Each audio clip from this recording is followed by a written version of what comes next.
Broccoli is one of the most rewarding vegetables you can grow, when it works.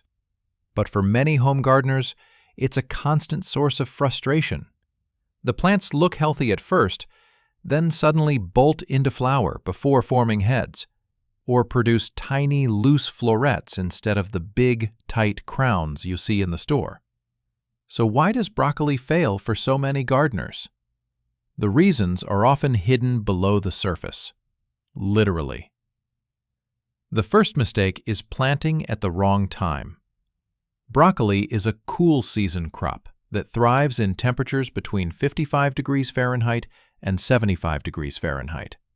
When planted too late in spring or too early in summer, it experiences heat stress and bolts, sending up flowers instead of forming edible heads.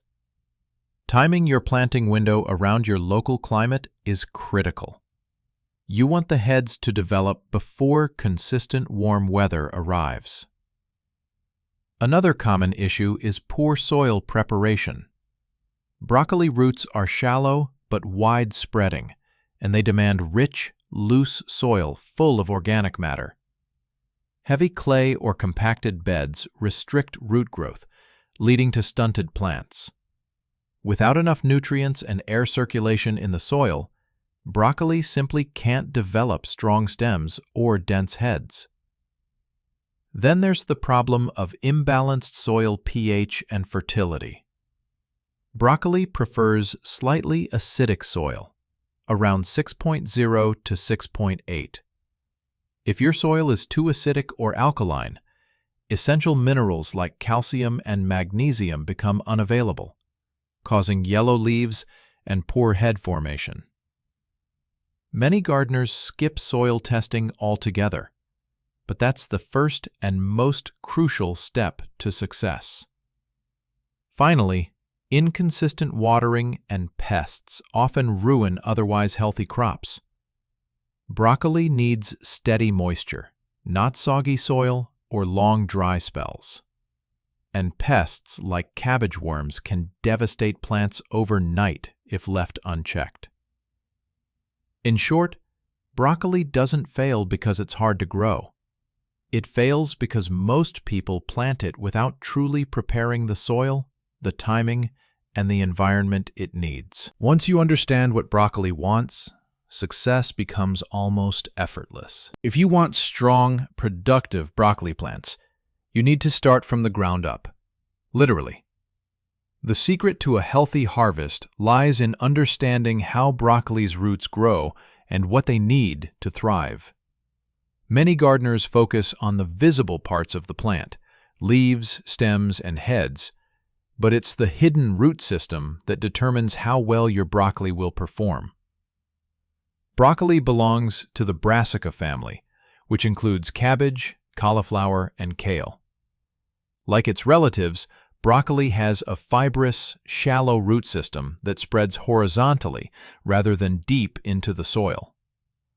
Most of its active roots stay within the top 12 inches of soil, the zone where oxygen, nutrients, and moisture are most available. Because of this, broccoli is especially sensitive to compacted or poorly drained ground. When the upper soil layer is too dense, roots can't spread properly, and the plant struggles to absorb water and nutrients. The result? Weak stems, small heads, and early bolting. The first rule for healthy broccoli roots is loose, well-aerated soil. Before planting, it's important to dig or till the bed to a depth of at least 12 to 14 inches. Break up clods and remove rocks that could obstruct root growth. Adding organic matter, such as compost, aged manure, or shredded leaves, improves soil texture and increases its ability to hold both air and water.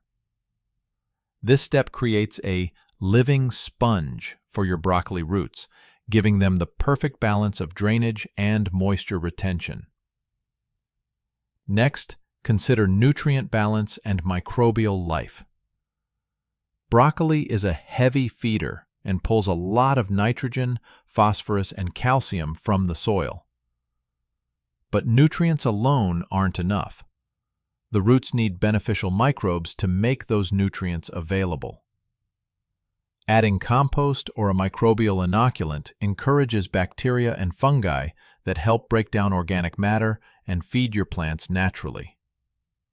Healthy roots depend on this underground network to thrive. Another key factor is soil pH. Broccoli prefers a slightly acidic to neutral environment, ideally between 6.0 and 6.8.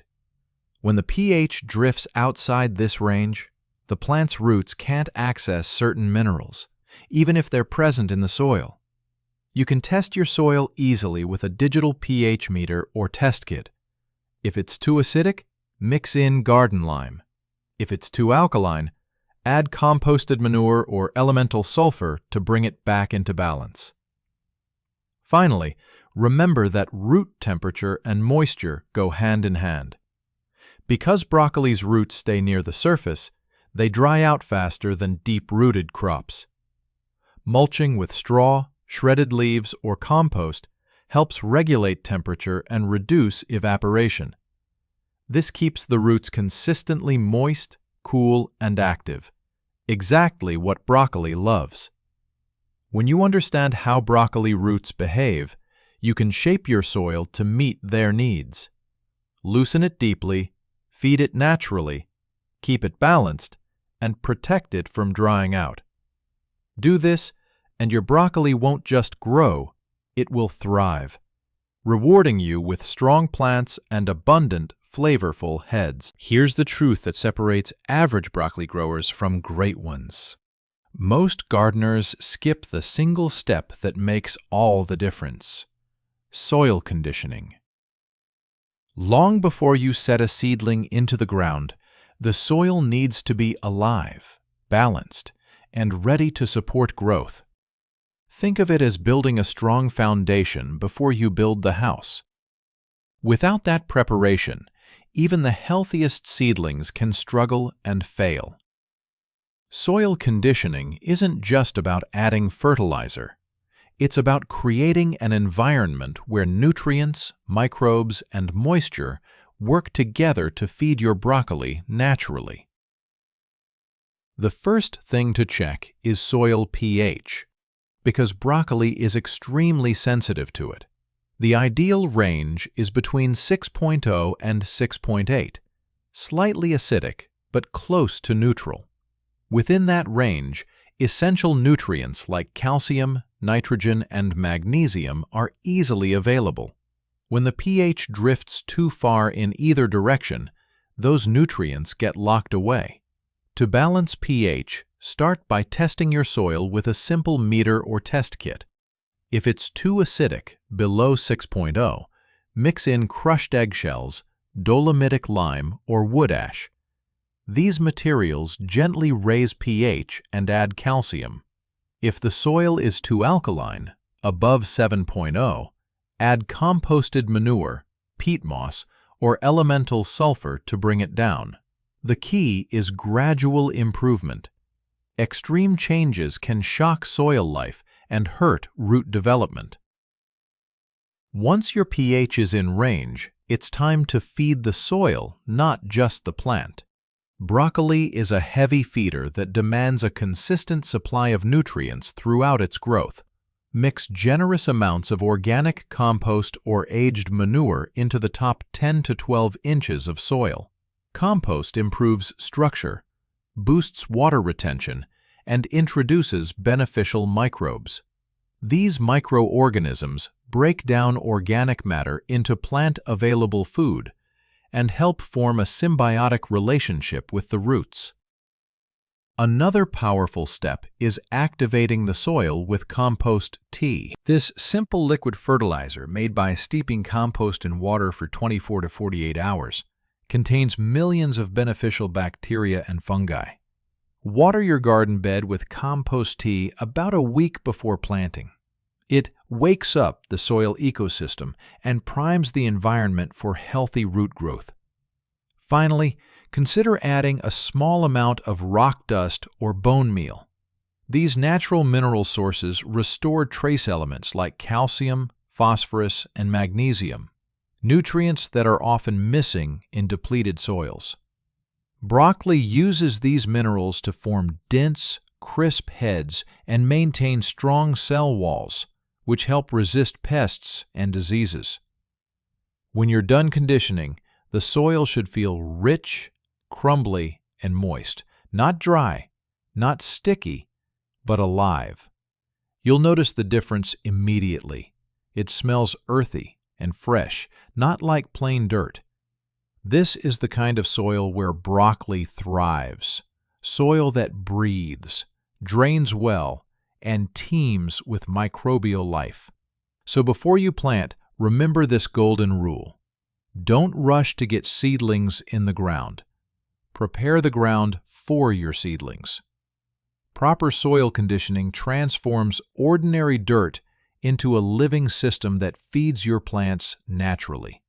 And once you do it, you'll never go back. If there's one stage that can make or break your broccoli crop, it's timing and transplanting. Even with perfect soil and healthy seedlings, planting at the wrong moment can undo all your effort. Broccoli is a cool season crop, and that means it has a narrow window when conditions are just right. Miss that window, and you'll end up with small, bitter, or prematurely flowering plants. The key is to understand broccoli's natural rhythm. It loves temperatures between 55 degrees Fahrenheit and 75 degrees Fahrenheit, 13 degrees Celsius to 24 degrees Celsius.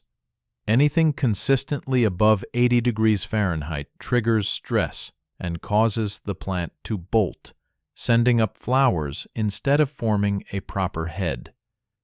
So your goal is simple. Time your planting so that the broccoli heads mature before the weather gets hot.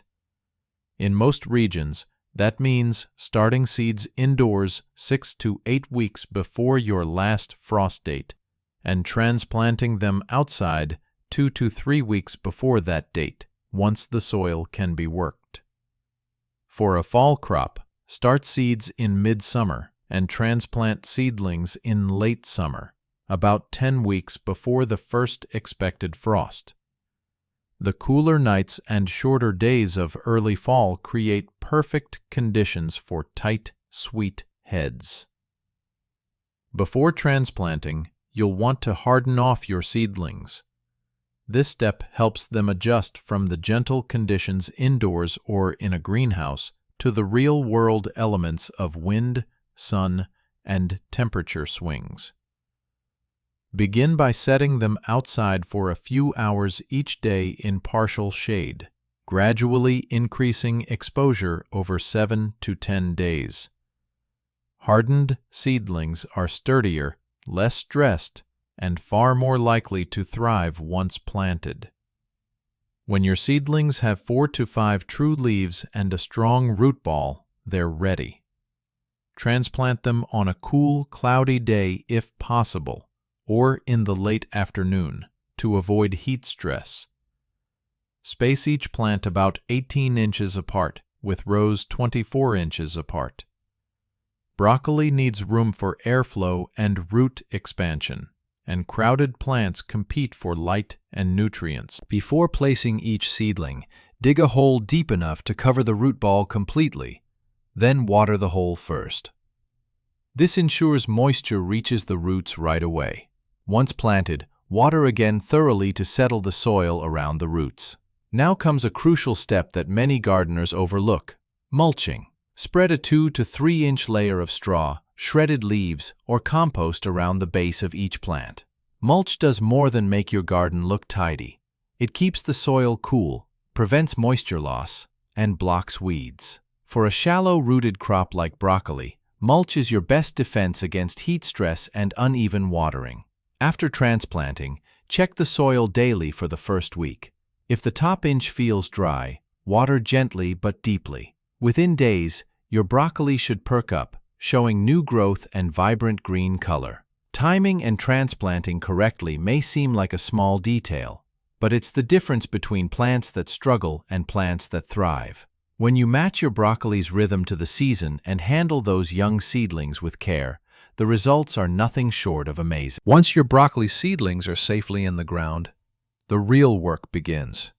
What you do in the weeks that follow will determine whether you harvest firm, flavorful heads or end up with small, bitter ones.